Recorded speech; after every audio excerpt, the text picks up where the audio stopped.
या पॉडकास्टचे प्रायोजक आहेत रवी मॅजिक, परंपरा स्वाद की, माँ के हाथ की.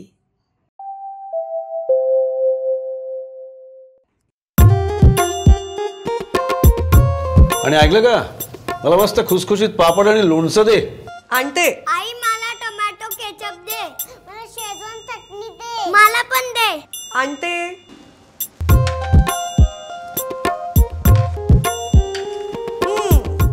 हे घ्या. पापड आणि तुमच्या आवडीचं लोणचं. हे तुझं केचप आणि ही शेजवान चटणी. वाह, पापड असा होता असा. छान आहे केचप. लोणचं तर लाजवाब. छान आहे शेजवान चटणी. खरंच तुझ्या हातात जादू आहे. पण ही जादू माझी नाहीये बरं का. ही जादू आहे रवी मसाल्यांची. आमच्या किचनचा खरा जादूगार रवी मॅजिक. थँक्यू रवी मॅजिक. आपल्या किचनचा जादूगार रवी मॅजिक.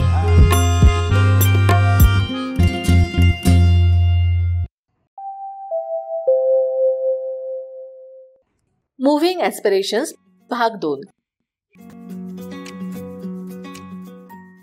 प्रेरक लेखक दत्ता जोशी लिखित उद्यमी नेक्स्ट जेनचा परिणामकारक प्रवास मांडणारी कथा. वाचन सुधीर मोघे. निर्मिती the catalyst. Slow steady forever. Lokmangal समूह सोलापूर. महेश सतीश देशमुख.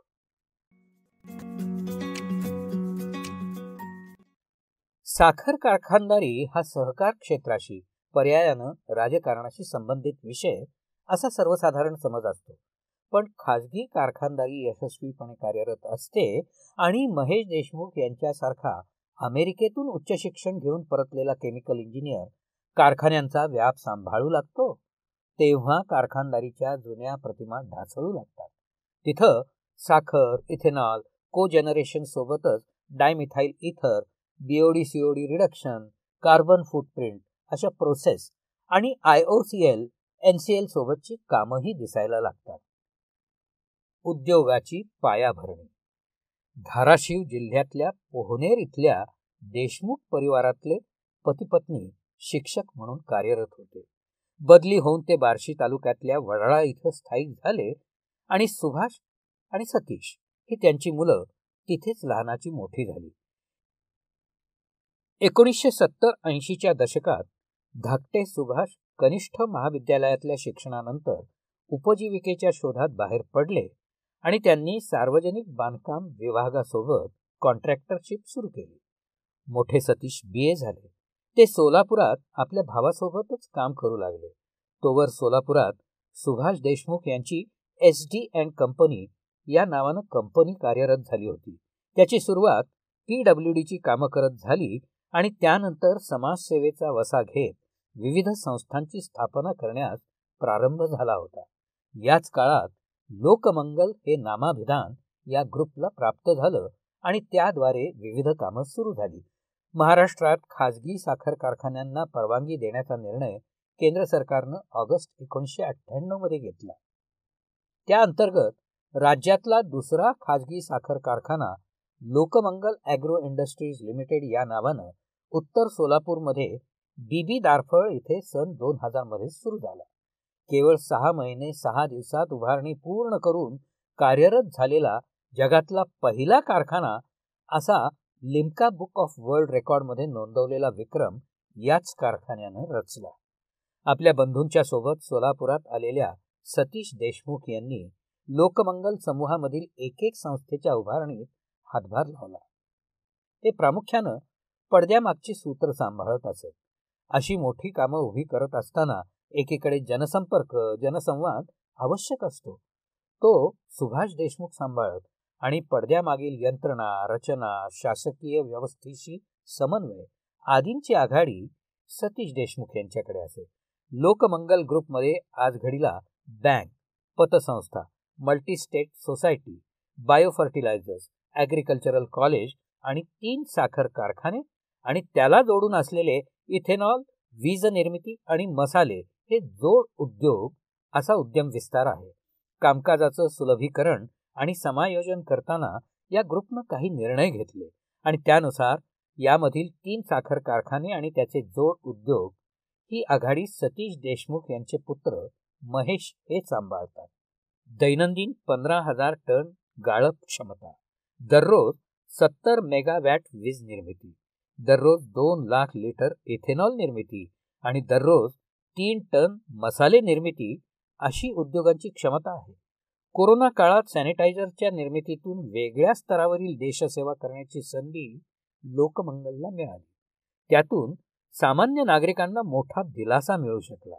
कारखाने आणि त्याच्याशी संबंधित विविध उपक्रम यातल्या प्रत्येक गोष्टीमधलं व्हॅल्यू ॲडिशन याकडे आता महेश देशमुख लक्ष घालतात.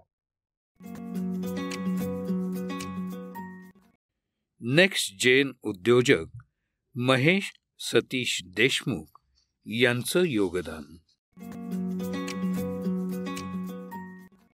साखर कारखान्यांची एक विशिष्ट अशी कार्यपद्धती असते. ती रचना एकदा प्रस्थापित झाली की फारसं काही करायची गरज नसते. वाया जाणाऱ्या मळीपासून इथेनॉल निर्मिती, बगॅसपासून वीज निर्मिती अशा गोष्टी आता कॉमन झाल्या. पण कारखानदारी आता अधिकाधिक अवघड होत चालली. अशा स्थितीत कारखान्यांनी संशोधन आणि विकासाकडे लक्ष देणं गरजेचं झालंय. हे झालं तरच कारखाने फायद्यात चालू शकतील आणि शेतकऱ्यांना चांगला भाव देता येईल. पेट्रोलमध्ये मिसळून वापरण्यासाठी वेगवेगळ्या उद्योगात उपयोगाला येते म्हणून कारखान्यात इथेनॉल निर्मिती होते. पण डिझेलमध्ये वापरण्यासाठी किंबहुना डिझेलला पर्याय म्हणून डायमिथाइल इथर अशाच कच्च्या मालापासून ॲग्री वेस्टपासून निर्माण करता येऊ शकतं. आम्ही त्यात यश मिळवलं. इंडियन ऑइल कॉर्पोरेशन लिमिटेडकडून या संशोधन आणि विकासासाठी आम्हाला 1.5 कोटी रुपयांचं अनुदानही मिळालं होतं. या विषयात आम्ही NCL मधील म्हणजेच नॅशनल केमिकल लॅबोरेटरीज इथल्या ज्येष्ठ शास्त्रज्ञांचं सहकार्यही मिळवलं. आम्ही यात बरेच पुढे गेलो आहोत. लवकरच आम्ही DMEची निर्मितीही करू शकू. बगॅसमध्ये काय प्रकारचं व्हॅल्यू ॲडिशन करता येऊ शकेल यावर इंडिया UK इनोव्हेशन फंड अंतर्गत काही संशोधन सुरू आहे. IIT दिल्ली आणि आयर्लंडमधील क्वीन्सलँड युनिव्हर्सिटीनं भारतात वेगवेगळ्या कारखान्यांचा शोध घेतला आणि लोकमंगलची त्यांनी या संशोधनासाठी निवड केली.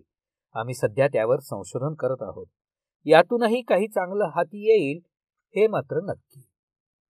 लोकमंगल ग्रुपचे संचालक आणि 3 खाजगी कारखाने आणि त्याच्याशी संबंधित वेगवेगळ्या उद्योगांची यशस्वी हाताळणी करणारे महेश देशमुख अभिमानानं या सगळ्या गोष्टी मांडत असतात. मुंबईतून केमिकल इंजिनिअरिंग आणि अमेरिकेतल्या साऊथ फ्लोरिडा युनिव्हर्सिटीतून इंडस्ट्रियल इंजिनिअरिंगमध्ये MS पूर्ण करून सन 2002च्या डिसेंबरमध्ये सोलापुरात परतलेल्या महेश यांची एकंदर वाटचाल खूपच वेगळी आहे. जन्म सोलापुरात झाला असला तरी अगदी नर्सरीपासून केमिकल इंजिनिअरिंग पर्यंत त्यांचं पूर्ण शिक्षण हे मुंबईतच झालं. छोट्या ब्लॉकमध्ये राहणे, बेस्ट बस आणि लोकलनं आपली शाळा कॉलेज गाठणे, दळण आणण्यापासून घरातली सगळी कामं करणे यात महेश यांचं मुंबईतलं आयुष्य गेलं. सन 2000 मध्ये केमिकल इंजिनिअरिंग पूर्ण झाल्यानंतर ते MS साठी अमेरिकेत गेले आणि वडिलांच्या सांगण्यावरून 2002च्या डिसेंबरमध्ये थेट सोलापुरात परतले. ते सांगतात, MS नंतर 2 वर्ष तिथंच नोकरी करावी आणि मग भारतात परतावं अशी माझी इच्छा होती. पण वडिलांनी सांगितलं आणि मी सोलापुरात परतलो. ते परतले तोवर लोकमंगल समूह चांगल्या प्रकारे आकाराला आलेला होता. लोकमंगल ॲग्रो इंडस्ट्रीज लिमिटेड या नावानं पहिला कारखाना सुरू झालेला होता. महेश यांच्या ज्ञानाचा उपयोग तिथेच चांगल्या प्रकारे होऊ शकेल असं त्यांच्या वडिलांना वाटत होतं. पण खुर्ची आणि सूत्र लगेच त्यांच्या हाती देणं हे योग्य नव्हतं. सतीश देशमुख यांनी आपल्या मुलाला साधारण वर्षभर कारखान्यातल्या प्रत्येक कामाचा अनुभव दिला.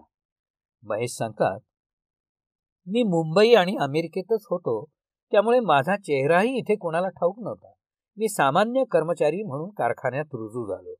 पहिला महिनाभर मी सेक्युरिटी वॉचमनचं काम केलं.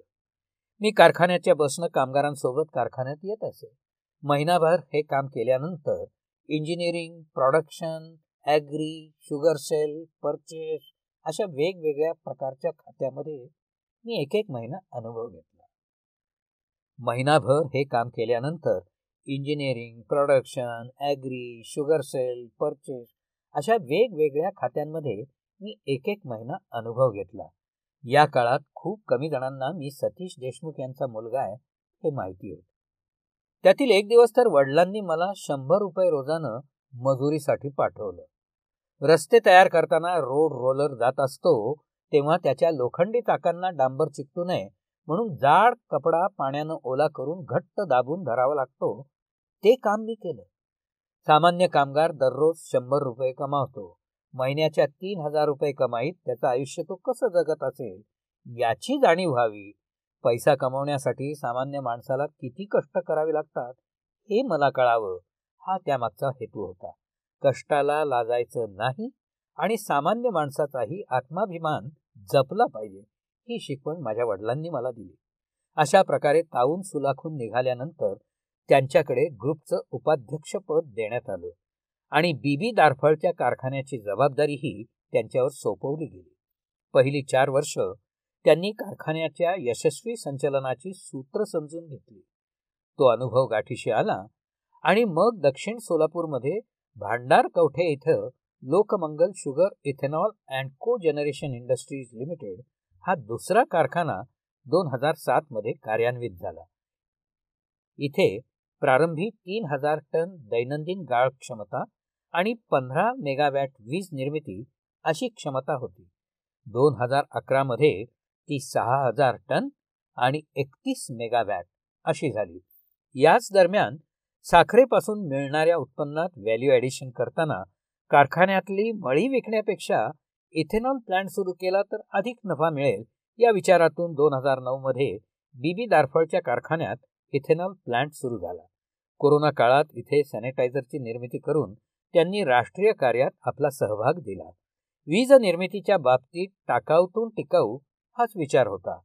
बगॅस विकण्यापेक्षा हाय प्रेशरनं त्याचं ज्वलन केलं तर त्यातून निर्माण होणारी वीज हे उत्पन्नाचं अतिरिक्त साधन होऊ शकतं. कारखान्याच्या उत्पन्नात वाढ होण्यासाठी हेच मार्ग होते. साधारण 2012 पर्यंत त्यांचे दोन्ही कारखाने बऱ्यापैकी सेटल झालेले होते.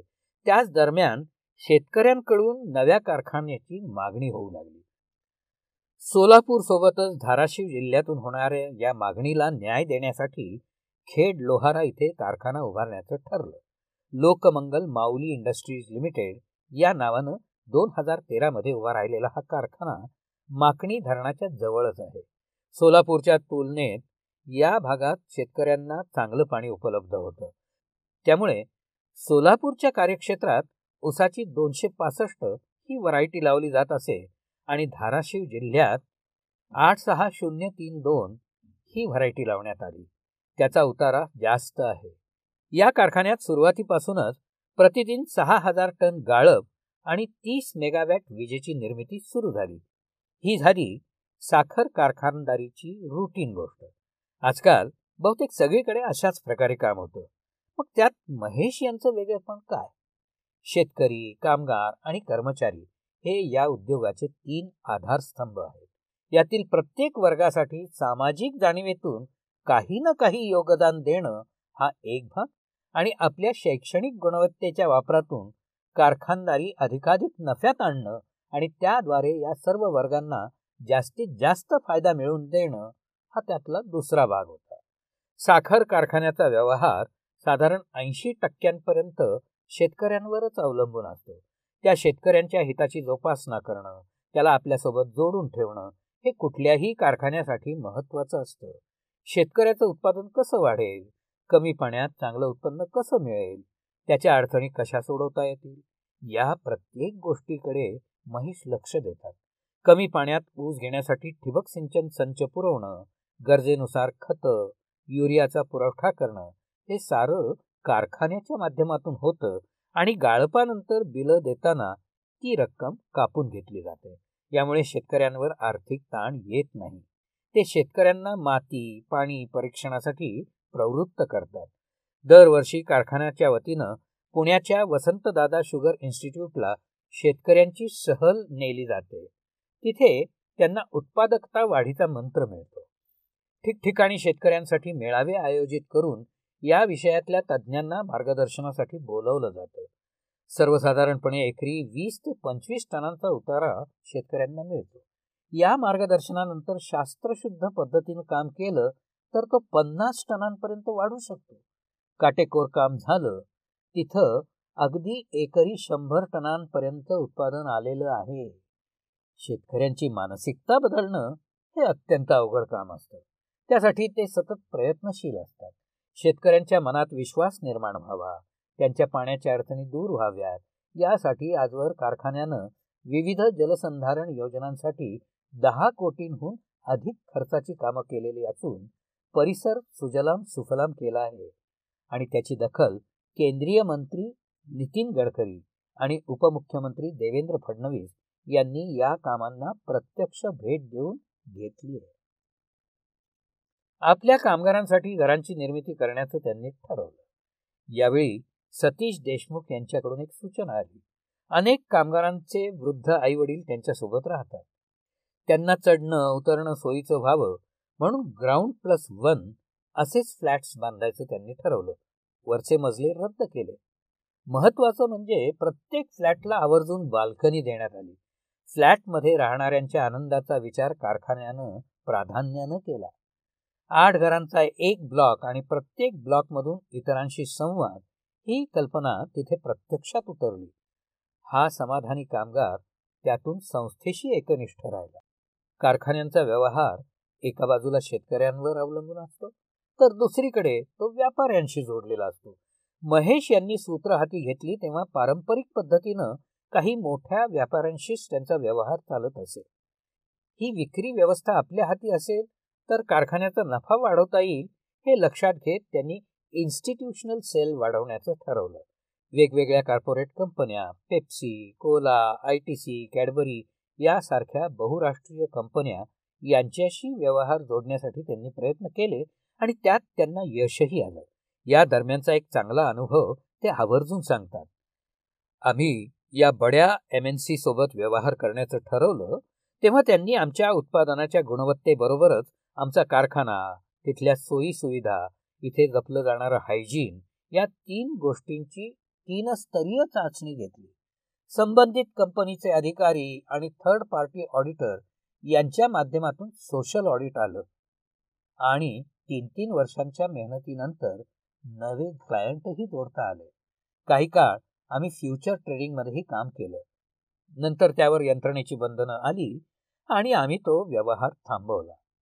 लोकमंगल चालवत असलेल्या 3ही साखर कारखान्यात आणि त्यासोबतच चालू असलेल्या वीज निर्मिती, इथेनॉल निर्मिती आणि अन्य व्यवहारात त्यांनी ERPची यशस्वी अंमलबजावणी केली आहे.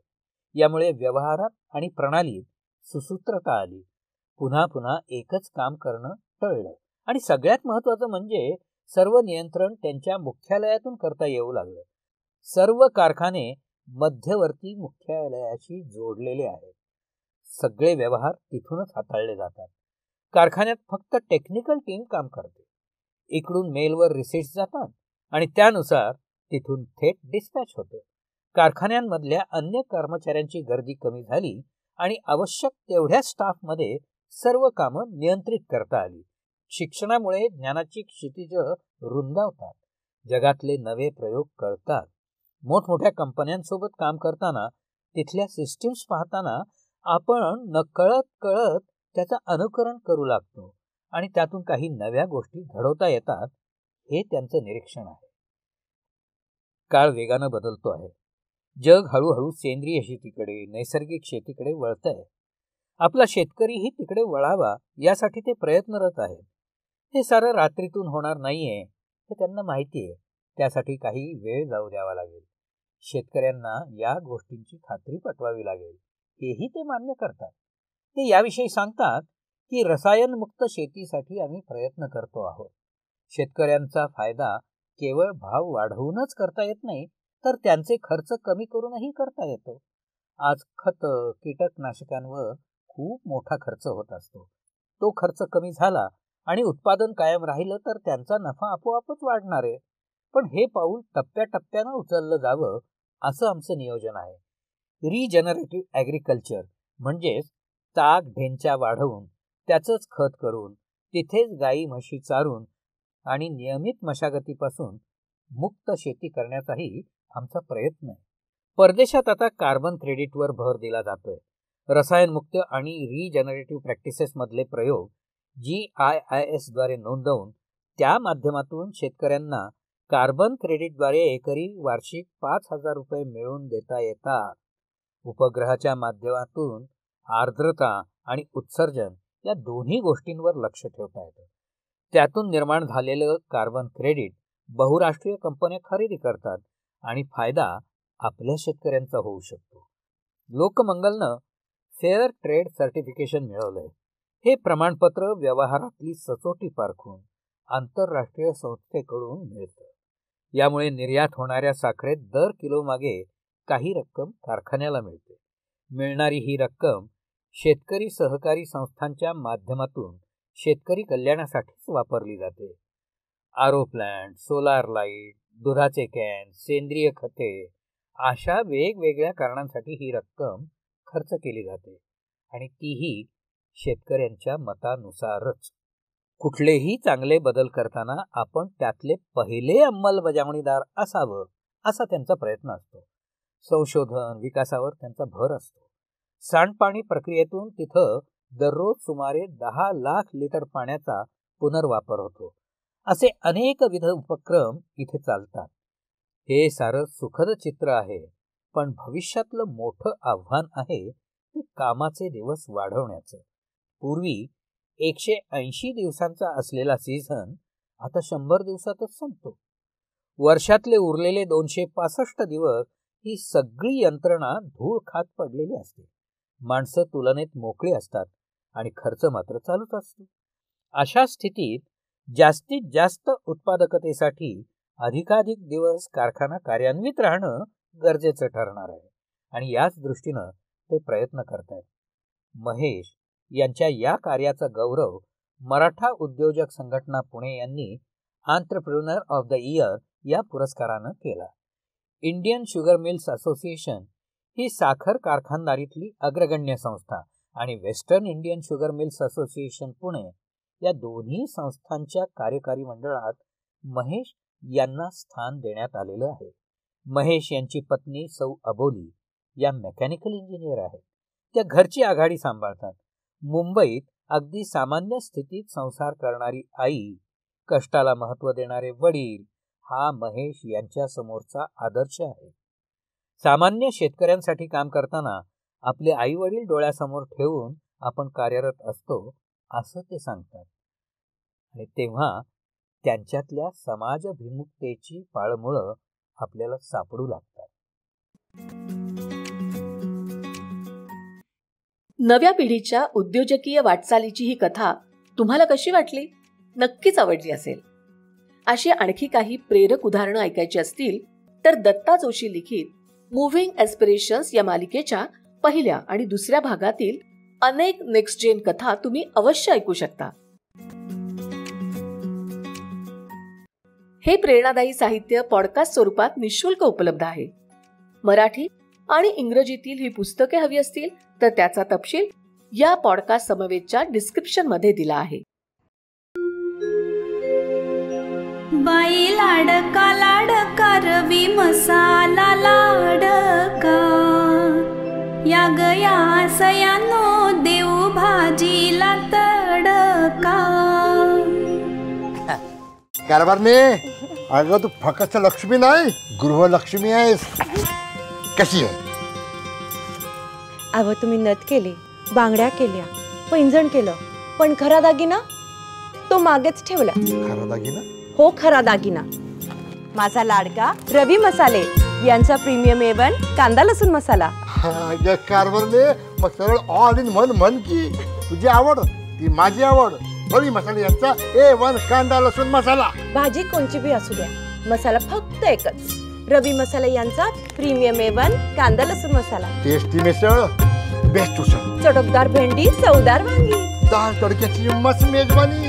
यो तुझा खरा दागिना. रवी मसाले यांचा प्रीमियम A1 कांदा लसूण